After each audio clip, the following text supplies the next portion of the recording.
Hi, ನಾನು Sandeep from tech in Kannada. ನಿಮಗೆ ಒಂದು ವಿಡಿಯೋದಲ್ಲಿ ನೋಡ್ತಾ ಇದ್ರೆ ನನ್ನ ಮುಂದೆ ಒಂದು ಸ್ಯಾಮ್ಸಂಗ್ ಗ್ಯಾಲಕ್ಸಿ A51 ಫೋನ್ ಇರುವಂಥದ್ದು. ಕಳೆದ ವರ್ಷ ಸ್ಯಾಮ್ಸಂಗ್ ಗ್ಯಾಲಕ್ಸಿ A50 ಮತ್ತು A50s ಅಂತ ಎರಡು ಫೋನನ್ನು ಇದೇ ಮಾಡೆಲ್ ಲಾಂಚ್ ಮಾಡಲಾಗಿತ್ತು. ತುಂಬ ಸಕ್ಸಸ್ಫುಲ್ ಆಗಿತ್ತು, ತುಂಬ ಒಳ್ಳೆ ಫೋನ್ಗಳಾಗಿದ್ವು.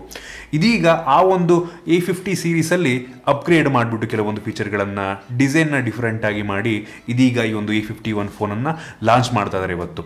ಈ ಒಂದು ಫೋನ್ ಯಾವ ರೀತಿ ಇದ್ರ ಬಗ್ಗೆ ಕಂಪ್ಲೀಟ್ ಡೀಟೇಲ್ ನಿಮಗೆ ತಿಳಿಸ್ಕೊಡ್ತಾ ಇದ್ದೀನಿ, ಅನ್ಬಾಕ್ಸ್ ಮಾಡ್ತೀನಿ, ರಿವ್ಯೂ ಮಾಡ್ತೀನಿ.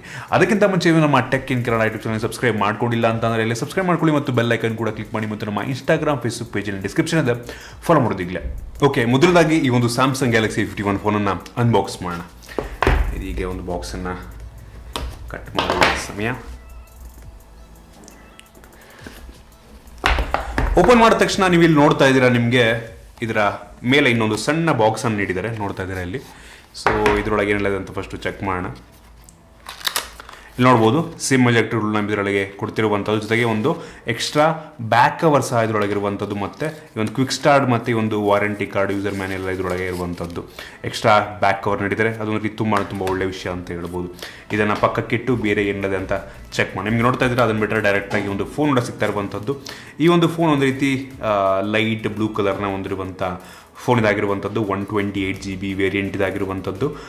ಫೋನ್ ತುಂಬ ಲೈಟ್ ವೇಟ್ ಇದೆ ಅಂತ ಹೇಳ್ಬೋದು. ಒಂದು ರೀತಿ ಪಕ್ಕಕ್ಕಿಟ್ಟು ಬೇರೆ ಏನಿದೆ ಅಂತ ಚೆಕ್ ಮಾಡೋದಕ್ಕೆ ಇಷ್ಟಪಡ್ತೀನಿ. ನಿಮಗೆ ನೋಡ್ತಾ ಇದ್ರೆ ಇಲ್ಲಿ USB Type-C ಡಾಟಾ ಕೇಬಲ್ ಸಿಗ್ತಾ ಇರುವಂಥದ್ದು ಬಿಳಿ ಕಲರಿಂದು. ಅದನ್ನು ಬಿಟ್ಟರೆ ಒಂದು ಬೇಸಿಕ್ ಹೆಡ್ಫೋನ್ ನಿಮಗೆ ಸಿಗ್ತಾ ಇರುವಂಥದ್ದು. ಕ್ವಾಲಿಟಿ ಸುಮಾರಾಗಿದೆ, ಸೂಪರ್ ಅಂತಾನಲ್ಲ, ಸುಮಾರಾಗಿದೆ.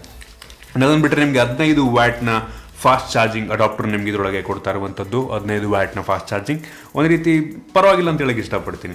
ಸೊ ಅದನ್ನು ಬಿಟ್ಟರೆ ಬೇರೆ ಏನು ಸಹ ಈ ಒಂದು ಬಾಕ್ಸ್ ಒಳಗೆ ನಿಮಗೆ ಸಿಗೋದಿಲ್ಲ. ಡೈರೆಕ್ಟಾಗಿ ಒಂದು ಫೋನಿಗೆ ಬರೋಣ. ನೋಡ್ತಾ ಇದ್ದೀರಾ, ಈ ಒಂದು ಫೋನ್ ನಿಮಗೆ ಈ ರೀತಿ ಸಿಗ್ತಾ ಇರುವಂಥದ್ದು.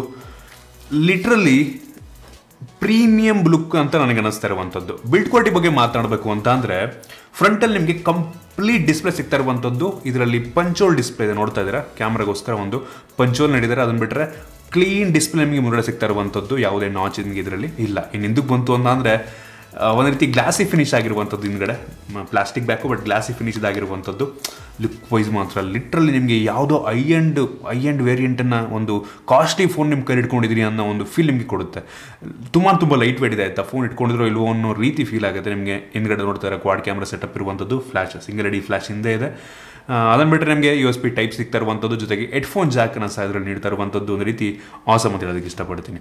ಸೊ ಇದಿಷ್ಟು ಈ ಒಂದು ಫೋನ ಡಿಸೈನ್ ಬಗ್ಗೆ ಎರಡನೇ ಮಾತೇ ಇಲ್ಲ. ಒಂದು ರೀತಿ ಐ ಎಂಡ್ ಫೋನ್, ಇದು ಮಿಡ್ ಎಂಡ್ ಫೋನ್ ಆಯ್ತು ಆ್ಯಕ್ಚುಲಿ, ಬಟ್ ಐ ಎಂಡ್ ಲೆವೆಲ್ಗೆ ನೀವು ಕಂಪೇರ್ ಮಾಡ್ಬೋದು, ಅಷ್ಟು ಚೆನ್ನಾಗಿದೆ. ಇನ್ನು ಈ ಒಂದು ಫೋನ್ನ ಫ್ರಂಟಲ್ಲಿ ನೋಡ್ತಾ ಇದ್ದಾರೆ, ಲಿಟ್ರಲಿ ಬೆಜೆಲ್ಲ ಇಲ್ಲ ಆ್ಯಕ್ಚುಲಿ. ಮೇಲ್ಗಡೆನೂ ಇಲ್ಲ, ಕೆಳಗಡೆನೂ ಇಲ್ಲ, ರೈಟು ಲೆಫ್ಟು ಬೆಜೆಲ್ ಇಲ್ವೇ ಇಲ್ಲ ಅಂತ ಒಂದು ರೀತಿ ಹೇಳ್ಬೋದು. ಮತ್ತು ಒಂದು ಕ್ಯಾಮ್ರಾದ ಪಂಚೋಲ್ ಏನಿದೆ, ತುಂಬ ಸಣ್ಣ ಒಂದು ಪಂಚೋಲ್ ಆಗಿರುವಂಥದ್ದು ಆಯಿತಾ. ಒಂದು ರೀತಿ ಏನೋ ಸಣ್ಣ ಡಾಟ್, ಒಂದು ರೀತಿ ಹಣೆ ಬಟ್ಟಂಗೆ ಇದೆ ಒಂಥರ ಅದು. ಸೊ ಮುಂಚೆ ಎಲ್ಲ ಸ್ವಲ್ಪ ದೊಡ್ಡದಿರ್ತಿತ್ತು ಅವು, ಇದರಲ್ಲಿ ತುಂಬ ಸಣ್ಣದಾಗಿದೆ. ಸೊ ಅದರಲ್ಲಿ ತುಂಬ ಒಳ್ಳೆ ವಿಷಯ ಅಂತ ಹೇಳ್ಬೋದು. ಇನ್ನು ಇದರ ನಂತರ ಈ ಒಂದು ಫೋನ್ ಇರುವಂಥ ಡಿಸ್ಪ್ಲೇ ಬಗ್ಗೆ ಮಾತನಾಡಬೇಕು ಅಂತಂದರೆ, ಈ ಒಂದು ಫೋನಲ್ಲಿ 6.5 ಇಂಚಿನ HD+ ರೆಸಲ್ಯೂಷನ್ ಹೊಂದಿರುವಂಥ ಅಮೋಲ್ ಡಿಸ್ಪ್ಲೇ ಇರುವಂಥದ್ದು ಆಯಿತಾ. ಡಿಸ್ಪ್ಲೇ ಕ್ಲಾರಿಟಿ ಒಂದು ಚಿಂದಿಯಾಗಿದೆ. ನೀವು I end Samsung Galaxy note 10, S10 ಫೋನ್ಗಳಿಗೆ ನೀವು ಕಂಪೇರ್ ಮಾಡ್ಬೋದು, ಅಷ್ಟು ಚೆನ್ನಾಗಿರುವಂಥ ಡಿಸ್ಪ್ಲೇದಾಗಿರುವಂಥದ್ದು. ಸೊ ಇದ್ರ ಬಗ್ಗೆ ಎರಡನೇ ಮಾತಿಲ್ಲ ಅಂತ ಹೇಳೋದಕ್ಕೆ ಇಷ್ಟಪಡ್ತೀನಿ. ಆಗಲಿ ಹೇಳ್ದಂಗೆ ಇದು 2 ವೇರಿಯಂಟಲ್ಲಿ ಲಾಂಚ್ ಆಗ್ತಾ ಇದೆ. ಒಂದು 4 GB ರ್ಯಾಮು ಮತ್ತು 128 GB ಇಂಟರ್ನಲ್ ಮೆಮೊರಿ, ಮತ್ತು 6 GB ರ್ಯಾಮ್ ಮತ್ತು 128 GB ಇಂಟರ್ನಲ್ ಮೆಮೊರಿ. ನಿಮಗೆ ಯಾವುದೇ 64 GB ವೇರಿಯಂಟ್ ಇಲ್ಲ ಇದರಲ್ಲಿ. ಇನ್ನು ಈ ಒಂದು ಫೋನ್ ಇರುವಂಥ ಪ್ರೊಸೆಸರ್ ಬಗ್ಗೆ ಮಾತನಾಡಬೇಕು ಅಂತಂದರೆ, ಈ ಒಂದು ಫೋನಲ್ಲಿ Exynos 9611 ಅಂದರೆ ಈ ಒಂದು ಸ್ಯಾಮ್ಸಂಗ್ ಅವ್ರದ್ದೇ ಚಿಪ್ಸೆಟ್ ಇದಾಗಿರುವಂಥದ್ದು. ಇದೊಂದು ಮಿಡ್ ಎಂಡ್ ಚಿಪ್ಸೆಟ್ ಆಗಿರುವಂಥದ್ದು. ಬಟ್ ಈ ಒಂದು ಪ್ರೈಸ್ಗೆ ಮಚ್ ಬೆಟರ್ ಚಿಪ್ಸೆಟ್ ಸಿಗುತ್ತೆ ಅಂತ ನನ್ನ ಒಂದು ಅಭಿಪ್ರಾಯ. ಬಟ್ ಇದು ಕೂಡ ನಾಟ್ ಬ್ಯಾಡ್ ಆಯಿತಾ. ನಿಮಗೆ ಅಷ್ಟೊಂದು ಕಿತ್ತೋಗಿರೋ ಪ್ರೊಸೆಸರ್ ಅಂತ ಹೇಳೋದಕ್ಕಾಗಲ್ಲ. ಒಂದು ಮಿಡ್ ಎಂಡ್ ಪ್ರೊಸೆಸರ್, ಬಟ್ ಈ ಒಂದು ಪ್ರೈಸ್ಗೆ ಮಚ್ ಬೆಟರ್ ಪ್ರೊಸೆಸರ್ ಬರುತ್ತೆ ಅಂತ ನನಗನ್ಸುತ್ತೆ. ಬಟ್ ಅದನ್ನು ಬಿಟ್ಟರೆ ನಿಮಗೆ ಓವರಾಲ್ ಪ್ಯಾಕೇಜ್ ಇದರಲ್ಲಿ ಸಿಗ್ತಾ ಇರೋದ್ರಿಂದ ಅದನ್ನೊಂದನ್ನು ಕಾಂಪ್ರಮೈಸ್ ಮಾಡ್ಕೊಬೋದು. ನೀವು ಗೇಮಿಂಗ್ ಓರಿಯೆಂಟೆಡ್ ಫೋನ್ನ ನೀವು ತೊಗೋತಾ ಇಲ್ಲ ಅಂತ ಅಂದರೆ, ಸೊ ನೀವು ಗೇಮ್ ಆಡೋದಕ್ಕೆ ತೊಗೋಬೇಕು, ನಿಮ್ಗೆ ಗೇಮ್ ಆಡೋದಕ್ಕೆ ಬೇಕಿ ಒಂದು ಫೋನು ಅಂತ ಅಂದರೆ ಆ ಒಂದು ಫೋನ್ ನಿಮಗಲ್ಲ. ಇದು ತುಂಬ ಒಂದು ಮೀಡಿಯಾ ಕನ್ಸಂಪ್ಷನ್ಗೆ, ವೀಡಿಯೋ ನೋಡೋದಕ್ಕಾಗಿರ್ಬೋದು, ಫೋಟೋ ನೀವು ತೆಗಿತೀರಾ ಅಂತ ಅಂದರೆ ಅದಕ್ಕೋಸ್ಕರ ಈ ಒಂದು ಫೋನ್ ಅಂತ ಒಂದು ರೀತಿ ಹೇಳ್ಬೋದು. ಅದಲ್ಲದೆ ಈ ಒಂದು ಫೋನಲ್ಲಿ UFS 2.0 ಸಪೋರ್ಟನ್ನು ಕೂಡ ಮಾಡುತ್ತೆ. UFS 2.1 ನೀಡಿದರೆ ತುಂಬ ಚೆನ್ನಾಗಿರ್ತದೆ, ಬಟ್ 2.2 ಅದು ಕೂಡ ತುಂಬ ಫಾಸ್ಟಾಗಿ ರೀಡ್ ರೈಟ್ ಕಾಪಿ ಎಲ್ಲ ಮಾಡುತ್ತೆ. ಸೊ ನಿಮಗೆ ಅಪ್ಲಿಕೇಶನ್ಸ್ ಎಲ್ಲ ತುಂಬ ಫಾಸ್ಟಾಗಿ ಲೋಡ್ ಆಗುತ್ತೆ. ಇನ್ನೊಂದು ಫೋನ್ ಇರುವಂಥ ಕ್ಯಾಮ್ರಾ ಬಗ್ಗೆ ಮಾತನಾಡಬೇಕು ಅಂತಂದರೆ ಈ ಒಂದು ಫೋನಲ್ಲಿ ರೇರಲ್ಲಿ ಕ್ವಾಡ್ ಕ್ಯಾಮ್ರಾ ಇರುವಂಥದ್ದು. ಹೌದು, 4 ಕ್ಯಾಮ್ರಾ ಇದೆ. ಅದರಲ್ಲಿ ಮೈನ್ ಸೆನ್ಸರ್ ಬಂದ್ಬಿಟ್ಟು 48 ಮೆಗಾ ಪಿಕ್ಸೆಲ್ನ ಮೈನ್ ಸೆನ್ಸರ್ ಇದಾಗಿರುವಂಥದ್ದು. 2.0 ಅಪರ್ಚರು, ಲೋ ಲೈಟಲ್ಲಿ ಒಂದು ಡೀಸೆಂಟ್ ಫೋಟೋವನ್ನು ಪ್ರೊಡ್ಯೂಸ್ ಮಾಡುತ್ತೆ. ಬಟ್ ಕ್ಯಾಮ್ರಾ ಕ್ವಾಲಿಟಿ ಸೂಪರ್ ಆಗಿದೆ. ಫೋಟೋ ಕ್ವಾಲಿಟಿ ನಿಮಗೆ ತುಂಬ ಚೆನ್ನಾಗಿ ಬರುತ್ತೆ ಆಯಿತಾ. ಸೊ ಸ್ಯಾಮ್ಸಂಗ್ ಗೊತ್ತಲ್ವ ನಿಮಗೆ, ಸೂಪರಾಗಿ ಮಾಡಿದ್ದಾರೆ. ಇನ್ನೊಂದು 12 ಮೆಗಾ ಪಿಕ್ಸೆಲ್ ಒಂದು ಅಲ್ಟ್ರಾ ವೈಡ್ ಆಂಗಲ್ ಲೆನ್ಸ್ ನಿಮಗೆ ಸಿಗ್ತಾ ಇರುವಂಥದ್ದು. ಇದರಲ್ಲಿ ವಿಡಿಯೋ ಸಹ ನೀವು ತೆಗಿಬಹುದು. ಇನ್ನೊಂದು 5 ಮೆಗಾ ಪಿಕ್ಸೆಲ್ ಎಂದು ಒಂದು ರೀತಿ ಮ್ಯಾಕ್ರೋ ಲೆನ್ಸ್ ರೀತಿಯೂ ಕೆಲಸ ಮಾಡುತ್ತೆ, ಟೆಲಿಫೋಟೋ ಲೆನ್ಸ್ ರೀತಿಯೂ ಕೆಲಸ ಮಾಡುತ್ತೆ. ಇನ್ನೊಂದು 4ನೇದು 5 ಮೆಗಾ ಪಿಕ್ಸೆಲ್ ಎಂದು ಡೆಪ್ತ್ ಸೆನ್ಸರ್ನ ಇದರಲ್ಲಿ ಹಾಕಲಾಗಿರುವಂಥದ್ದು ಬ್ಯಾಕ್ಗ್ರೌಂಡನ್ನು ಬ್ಲರ್ ಮಾಡೋದಕ್ಕೆ. ಕ್ಯಾಮ್ರಾ ಕ್ವಾಲಿಟಿನ ಆಗಿಲ್ಲದಂಗೆ ಸೂಪರ್ ಆಗಿ ಹೇಳಕ್ಕೆ ಇಷ್ಟಪಡ್ತೀನಿ. ಸ್ಯಾಮ್ಸಂಗ್ ಇದ್ರ ಬಗ್ಗೆ ಕಾಂಪ್ರಮೈಸ್ ಮಾಡಲ್ಲ. ಈ ಒಂದು A51 ಕೂಡ ಕಾಂಪ್ರಮೈಸ್ ಮಾಡಿಲ್ಲ.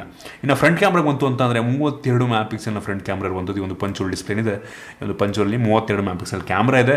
ಸೂಪರ್ ಆಗಿ ಹೇಳಕ್ಕೆ ಇಷ್ಟಪಡ್ತೀನಿ. ಫ್ರಂಟ್ ಕ್ಯಾಮ್ರಾ ಸೂಪರ್ ಆಗಿದೆ. ನನಗೇನು ಇಷ್ಟ ಆಯಿತು, ಆ ಕ್ವಾಲಿಟಿ ಫೋಟೋಗಳನ್ನೆಲ್ಲ ನೀವು ಇಲ್ಲಿ ನೋಡ್ತಾ ಇದ್ದಾರೆ ಡಿಸ್ಪ್ಲೇ ಮೇಲೆ. ಸೊ ಕ್ಯಾಮ್ರಾ ಸೂಪರ್ ಆಗಿ ಹೇಳಕ್ಕೆ ಇಷ್ಟಪಡ್ತೀನಿ. ನನಗೆ ಕ್ಯಾಮ್ರಾದಲ್ಲಿ ಏನು ಫಾಲ್ಟ್ ಏನೋ ಅದು ಚೆನ್ನಾಗಿಲ್ಲ ಅಂತ ಏನು ಅನ್ನಿಸ್ಲಿಲ್ಲ. ಸೂಪರ್ ಆಗಿ ಅಂತ ಹೇಳಕ್ಕೆ ಇಷ್ಟಪಡ್ತೀನಿ. ಇನ್ನೊಂದು ನಂತರ ಸೆಕ್ಯೂರಿಟಿ ಬಗ್ಗೆ ಮಾತಾಡಬೇಕು ಅಂತ ಅಂದರೆ ಈ ಒಂದು ಫೋನಲ್ಲಿ ಇನ್ಸ್ಕ್ರೀನ್ ಫಿಂಗರ್ ಪ್ರಿಂಟ್ ಸೆನ್ಸರ್ ಇರುವಂಥದ್ದು. ಹೌದು, ಇನ್ಸ್ಕ್ರೀನ್ ಆಲ್ವೇಸ್ ಡಿಸ್ಪ್ಲೇ ಬೇಕು ರನ್ ಮಾಡ್ಕೊಬೋದು. ಇನ್ಸ್ಕ್ರೀನ್ ಫಿಂಗರ್ ಪ್ರಿಂಟ್ ಸೆನ್ಸರ್ ಒಂದು ರೀತಿ ಫಾಸ್ಟ್ ಆಗಿದೆ, ಡಿಸೆಂಟ್ ಫಾಸ್ಟ್ ಆಗಿದೆ. ಹೆವಿ ಫಾಸ್ಟ್ ಅಂತನಲ್ಲ, ಒಂದು ಲೆವೆಲಿಗೆ ಫಾಸ್ಟ್ ಆಗಿದೆ. ನೋಡ್ತಾ ಇದ್ದೀರಾ, ಇಟ್ರೆ ಓಪನ್ ಆಗುತ್ತೆ. ಇನ್ನು ಫೇಸ್ ಅನ್ಲಾಕ್ ಸಹ ಇರುವಂಥದ್ದು ಈ ಒಂದು ಫೋನಲ್ಲಿ. ಇದು ಕೂಡ ಒಂದು ಲೆವೆಲಿಗೆ ಫಾಸ್ಟ್ ಆಗಿದೆ. ಸೊ ಇದು ಕೂಡ ಒಂದು ರೀತಿ ಪರವಾಗಿಲ್ಲ ಅಂತ ಹೇಳೋದಕ್ಕೆ ಇಷ್ಟಪಡ್ತೀನಿ. ಇನ್ನು ಬ್ಯಾಟ್ರಿ ಬಗ್ಗೆ ಮಾತನಾಡಬೇಕು ಅಂತಂದರೆ ಈ ಒಂದು ಫೋನಲ್ಲಿ 4000 mAh ಕೆಪಾಸಿಟಿಯ ಬ್ಯಾಟ್ರಿ ಇರುವಂಥದ್ದು. ಜೊತೆಗೆ ನಿಮಗೆ ಈ ಒಂದು ಫೋನ್ನ ಒಳಗೆ, ಈ ಒಂದು ಬಾಕ್ಸ್ ಒಳಗೆ ನಿಮಗೆ 15 ವ್ಯಾಟ್ನ ಫಾಸ್ಟ್ ಚಾರ್ಜಿಂಗನ್ನು ಸಹ ನೀಡ್ತಾ ಇದ್ದಾರೆ. ಇನ್ನೂ ಸ್ವಲ್ಪ ಜಾಸ್ತಿ ಬ್ಯಾಟ್ರಿ ನೀಡಬೇಕಿತ್ತು, ಅಟ್ಲೀಸ್ಟ್ ಒಂದು 5000 ನೀಡಬೇಕಿತ್ತು ಅಂತ ಅನ್ಸುತ್ತೆ. But 4000 not bad. Fast charging ಅಷ್ಟೇ, ಅಟ್ಲೀಸ್ಟ್ ಒಂದು 18 ವ್ಯಾಟು, 20 ವ್ಯಾಟು, 25 ವ್ಯಾಟು ನೋಡಿದ್ರೆ ಚೆನ್ನಾಗಿರೋದು. ಬಟ್ 15 ವ್ಯಾಟು ಕೂಡ ಪರವಾಗಿಲ್ಲ, ಒಂದು ಲೆವೆಲಿಗೆ ಫಾಸ್ಟಾಗಿ ಚಾರ್ಜನ್ನು ಮಾಡುತ್ತೆ. ಸೊ ಈ ಒಂದು ಫೋನ್ನ ಬೆಲೆಯ ಬಗ್ಗೆ ನೀವು ಕೇಳ್ತಾ ಇದ್ದೀರಾ ಅಂತ ಅಂದರೆ, ಈ ಒಂದು ಫೋನ್ ನನಗನ್ಸೋ ಪ್ರಕಾರ, ನಾನು ವಿಡಿಯೋ ಮಾಡೋ ಟೈಮಲ್ಲಿ ಇನ್ನೂ ಪ್ರೈಸ್ ರಿವೀಲ್ ಆಗಿಲ್ಲ. ಈ ಒಂದು ಫೋನ್ 21-22 ಸಾವಿರ ಅಂತ ಅನ್ಕೋತೀನಿ. ಇನ್ನೂ ಕಡಿಮೆ ಆಗಲ್ಲ ಅನ್ಸಿದ್ರು ಆಗ್ಬೋದು. 20 ಸಾವಿರಕ್ಕಾದರೆ ತುಂಬ ಒಳ್ಳೆ ಫೋನ್ ಅಂತ ನನಗೆ ಅನಿಸುತ್ತೆ. ಬಟ್ ಮೇಯ್ನ್ ನಾನು ಆಗಿ ಹೇಳಿದ ರೀತಿ ಈ ಒಂದು ಫೋನ್ನ ಮೇಯ್ನ್ ಫೀಚರ್ ಏನಪ್ಪ ಅಂದರೆ ಇದರಲ್ಲಿರುವಂಥ ಡಿಸ್ಪ್ಲೇ ಆಗಿರ್ಬೋದು ಮತ್ತು ಇದರಲ್ಲಿರುವಂಥ ಕ್ಯಾಮ್ರಾ ಆಗಿರ್ಬೋದು ಒಂದು ರೀತಿ ಮೇಯ್ನ್ ಫೀಚರ್ ಅಂತ ಹೇಳೋದಕ್ಕೆ ಇಷ್ಟಪಡ್ತೀನಿ. ಅದನ್ನು ಬಿಟ್ಟರೆ ನಿಮಗೆ ಇದರಲ್ಲಿ NFC ಕೂಡ ಇರುವಂಥದ್ದು. ಅಂದರೆ ನೀವು ಸ್ಯಾಮ್ಸಂಗ್ ಪೇಯನ್ನು ನೀವು ಆರಾಮಾಗಿ ನೀವು ATM card, credit card use ಮಾಡೋ ಅವಶ್ಯಕತೆ ಇಲ್ಲ. ಇದರಲ್ಲಿ ನೀವು ಹಾಕೊಂಡಿದ್ದೀರಾ ಅಂತಂದರೆ ಸ್ಯಾಮ್ಸಂಗ್ ಪೇ ಮುಖಾಂತರ ನೀವು ಆರಾಮಾಗಿ ಮೆಷಿನ್ ಮೇಲೆ ಲಿಂಕ್ ಇಟ್ಟರೆ ಆರಾಮಾಗಿ ಏನು ನಮಗೆ S10, Note 10 ಯಾವ ರೀತಿ ಫೀಚರ್ ಸಿಗುತ್ತೆ ಅದೇ ರೀತಿ ಫೀಚರ್ ನಿಮಗೆ ಇದರಲ್ಲೂ ಸಹ ಸಿಗ್ತಾ ಇರುವಂಥದ್ದು. ಸೊ ಕೆಲವೊಂದು ಅಡಿಷ್ನಲ್ ಫೀಚರ್ ನಿಮ್ಗೆ ಇದರಲ್ಲಿ ನೀಡಿದ್ದಾರೆ. ಬಟ್ ಇದರಲ್ಲಿರುವಂಥ ಒಂದೇ ಒಂದು ಕಾನ್ಸ್ ಅಂತ ಅಂದರೆ ನನಗನ್ಸಿದ್ದು ಇದರಲ್ಲಿರುವಂಥ ಪ್ರೋಸರ್ ಆಯಿತಾ. ಪ್ರೋಸರ್ ಒಂದು ಸ್ವಲ್ಪ ಚೆನ್ನಾಗಿರೋದಿದ್ದರೆ ಇನ್ನೂ ಚೆನ್ನಾಗಿರ್ತಿತ್ತು. ಬಟ್ ಅದು ಕೂಡ ನಾಟ್ ಬ್ಯಾಡ್ ಆಯಿತಾ. ಮಿಡ್ ಆ್ಯಂಡ್ ಪ್ರೋಸರು ಸ್ಯಾಮ್ಸಂಗ್ ಅವ್ರಿಗೆ ಗೊತ್ತಲ್ವ. ಮೇಯ್ನ್ಲಿ ಇದು ಒಂದು ರೀತಿ ಮೀಡಿಯಾ ಕನ್ಸಂಪ್ಷನು ಮತ್ತು photo oriented, camera oriented phone ರೀತಿ ಇದನ್ನು ಲಾಂಚ್ ಮಾಡಿರುವಂಥದ್ದು. ಸೊ ನಿಮಗೆ ಕ್ಯಾಮ್ರಾ ಚೆನ್ನಾಗಿರೋದು ಬೇಕು ಅಂತಂದರೆ ಲುಕ್ಕು ಚೆನ್ನಾಗಿರಬೇಕು. ಇದಕ್ಕಿಂತ ಲುಕ್ ನಿಮಗೆ ಸಿಗಲ್ಲ ಆಯಿತಾ. ಹೆವಿ ಲುಕ್, ಯಾವುದೋ ಪ್ರೀಮಿಯಮ್ ಫೋನ್ ಇಟ್ಕೊಂಡಿದ್ದೀರಾ ಅಂತ ನಿಮಗೆ ಫೀಲ್ ಆಗುತ್ತೆ. ಸೊ ಈ ಒಂದು ಪ್ರೀಮಿಯಮ್ ಫೀಲ್, ನಿಮಗೆ ಲುಕ್ ಫೀಲ್ ಬೇಕು ಅಂತ ಅಂದರೆ ಈ ಒಂದು ಫೋನ್ ನೀವು ಆರಾಮ್ ಪ್ರಿಫರ್ ಮಾಡ್ಬೋದು. ತುಂಬ ಒಳ್ಳೆ ಫೋನ್ ಸ್ಯಾಮ್ಸಂಗ್. ಒಂದು ಒಳ್ಳೆಯ ಬಿಲ್ಡ್ ಹೊಂದಿರುವಂಥ, ಒಳ್ಳೆಯ ಡಿಸೈನ್ ಹೊಂದಿರುವಂಥ, ತುಂಬ ಒಳ್ಳೆ ಲುಕ್ಕನ್ನು ಹೊಂದಿರುವಂಥ ಫೋನನ್ನು ಇದು ಪ್ರೊಡ್ಯೂಸ್ ಮಾಡಿದ್ದಾರೆ. ಸೊ ಇದು ನನ್ನ ಹಾನೆಸ್ಟ್ ರಿವ್ಯೂ ಅಂತ ಹೇಳೋದಕ್ಕೆ ಇಷ್ಟಪಡ್ತೀನಿ. ನಿಮಗೆ ಈ ಒಂದು ರಿವ್ಯೂ ಇಷ್ಟ ಆಗಿದೆ ಅಂತ ಅನ್ಕೋತೀನಿ. ನೀವು ಯಾರ ಗೇಮರ್ ಆಗಿದ್ದೀರಾ ಅಂದರೆ ಈ ಫೋನ್ ನಿಮಗಲ್ಲ, ಫಸ್ಟ್ ಆಫ್ ಆಲ್ ಹೇಳ್ತಿದ್ದೀನಿ ಈಗಲೇ. ಸೊ ಇಷ್ಟ ಆಗ ದಯವಿಟ್ಟು ಲೈಕ್ ಮಾಡಿ, ಶೇರ್ ಮಾಡಿದ ರೀತಿ ನಮ್ಮ ಬೇರೆ ವಿಡಿಯೋಗಳಿಗೆ ನಮ್ಮ ಟೆಕ್ ಇನ್ ಕನ್ನಡ ಸಬ್ಸ್ಕ್ರೈಬ್ ಮಾಡ್ಕೊಂಡಿಲ್ಲ ಅಂತಂದರೆ ಸಬ್ಸ್ಕ್ರೈಬ್ ಮಾಡ್ಕೊಳ್ಳಿ ಮತ್ತು ಬೆಲ್ ಐಕನ್ ಕೂಡ ಕ್ಲಿಕ್ ಮಾಡಿ. ಮತ್ತು ನಮ್ಮ ಇನ್ಸ್ಟಾಗ್ರಾಮ್, ಫೇಸ್ಬುಕ್ ಡಿಸ್ಕ್ರಿಪ್ಷನ್ ಇದೆ, ಫಾಲೋ ಮಾಡೋದಿಲ್ಲ. ಸಿಗೋಣ ಮುಂದೆ ವಿಡಿಯೋದಲ್ಲಿ.